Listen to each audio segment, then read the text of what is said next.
বাংলাদেশকে ব্যর্থ, অস্থিতিশীল ও অকার্যকর রাষ্ট্র হিসেবে তুলে ধরতে যেন বদ্ধপরিকর ভারতীয় গদি মিডিয়া। সম্প্রতি সিএন ডিজিটাল নামে ভারতীয় একটি গণমাধ্যমে প্রচারিত খবর সামাজিক যোগাযোগ মাধ্যম সহ বিভিন্ন মাধ্যমে ব্যাপকভাবে ছড়িয়ে পড়েছে। তাতে বলা হচ্ছে, বাংলাদেশে হাসিনা সরকারের পতনের পরে দেশটিতে বিশিষ্টজনদের বাড়িঘরে হামলা চালানো হচ্ছে।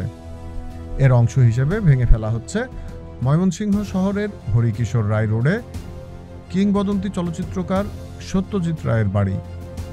আর এমন খবরে নাকি মর্মাহত পশ্চিমবঙ্গের মুখ্যমন্ত্রী মমতা বন্দ্যোপাধ্যায়। তবে বাস্তবতা হচ্ছে তথ্যটি একেবারেই সঠিক নয়। ভেঙে ফেলা ভবনটির সাথে সত্যজিৎ রায়ের বাড়ির কোনো যোগসূত্র নেই।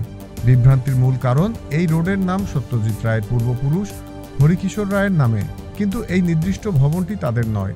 বাড়িটি গত 3 দশক ধরে বাংলাদেশ শিশু একাডেমির ময়মনসিংহ জেলা কার্যালয় হিসেবে ব্যবহৃত হয়ে আসছিল।